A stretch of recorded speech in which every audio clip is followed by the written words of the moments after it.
What is up, ladies and gentlemen? Welcome to day number 27 of Autodesk Fusion.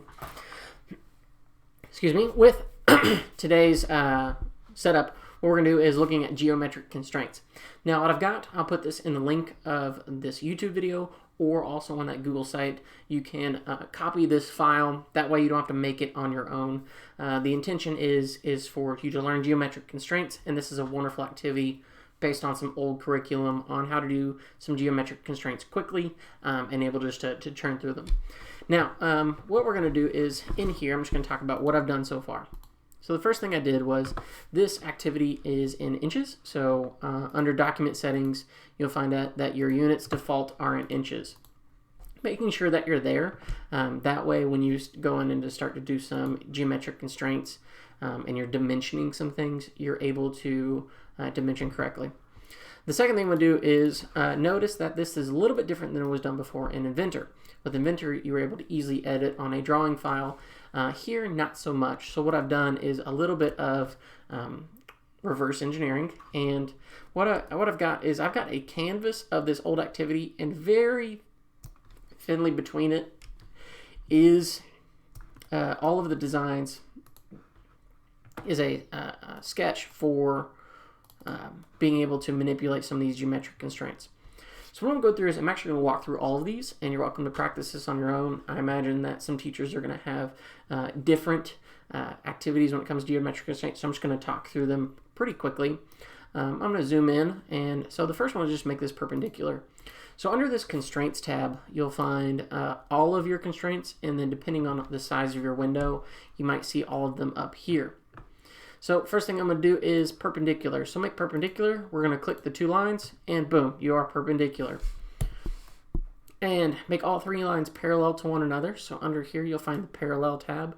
Now depending on which lines you click to make parallel, it might change.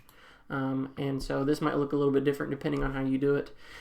So we made all three of those lines parallel. Now dimension number 3 to 2 inches. So I'm going to go ahead and dimension this to 2 inches. I just hit the D key on my keyboard, and this is, you see next to my arrow, you'll see the dimension hotkey, and so I just clicked on it, dimension to 2 inches. Fix circles 1 and 2, and make 3 tangent to 1 and 2. So I'm going to fix, so this little lock symbol is a fix, so I'm going to fix and make circles 1 and 2 unmovable, so they're gonna stay in their spots. So let's click that. There we go. And so these two I should not be able to move. Let's try to move them. Let's see. Will it let me move them? Modify, move. Can I move this? Nope, won't let me. It'll let me move the center point, but I think that's for something else. So this is fixed, and this circle is also fixed. So you know it's fixed and fully dimensioned when that circle turns into a green hue. So now I'm going to do is also make 3 tangent to 1 and 2. So under, you see, click on constraints, you'll find tangent, make tangent 3, and then tangent to 1 and 3. There we go. And we're moving on. Make the circle tangent to both lines. Now, at this point, I imagine a lot of students are just going to be pretty easy on doing geometric constraints, but this allows us to see all of them quickly and maybe not some of the ones that are inherent. So the first thing I'm going to do is talk about this fix again. So when you look at text, you're able to fix any of the corners. So what I'm going to do is I'm actually going to fix A in its spot, C in its spot, and B in its spot. That way when I start to do some other things around, it'll move that geometry to those spots. So make endpoints A and B coincident with point C. So I'm going to take A and click it down there, and click the other end and bring it to C. So see, by doing that, it didn't change where A and C were at. It just changed the dimensions of that line. So I'm going to do the same thing with this other line. I'm going to coincide the endpoint of this line with the end of B, and the other endpoint of this line with C. And then make this circle. So I'm going to click on the center of the circle, coincide it with C as well. That one's a little bit of a tricky one, and I kind of like it. Make these circles concentric.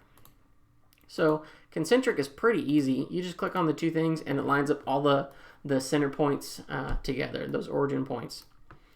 Make collinear. So I'm going to go in here and find collinear. Oh, it's right here. And all it does is collinear is it makes two lines mesh up with each other. If it will let me. Uh-oh. Might have broken the things a little bit. Let's undo that. Collinear. This on the end of that.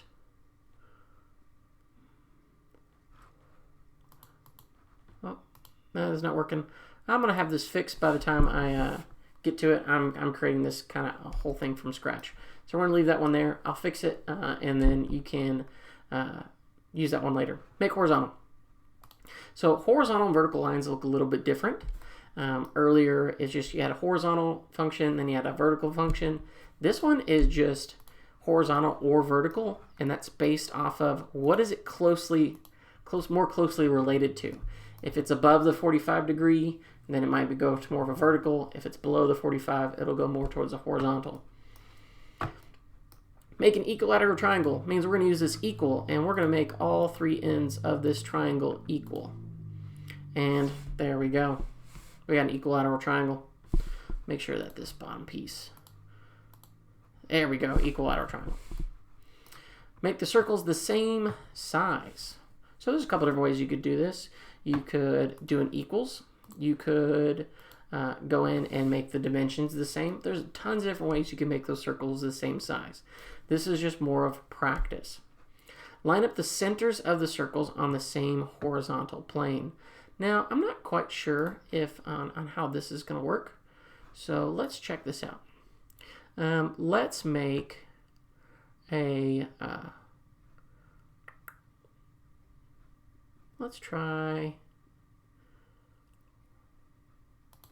we can do concentric, and then all of those would be lined up on the horizontal plane. That would work. Or what I would actually prefer to do is I would go in here and actually draw a line myself. And then what I can then do is do a coincident constraint of the center of those circles to these lines. And then we can talk about another wonderful thing you use very frequently in Fusion is that's making object lines versus construction lines. So I'm going to hit the escape key. I'm not click on anything. I'm going to hit right click and then show normal lines versus construction lines. That way, this is not considered an object line, but I'm using it to manipulate some geometry. Alrighty guys, that'll be it. Your answers may look a little bit different than mine depending on how you do them, but we've managed to complete this geometry activity. Cool, that'll be it for this video guys, and I will see you on the next one.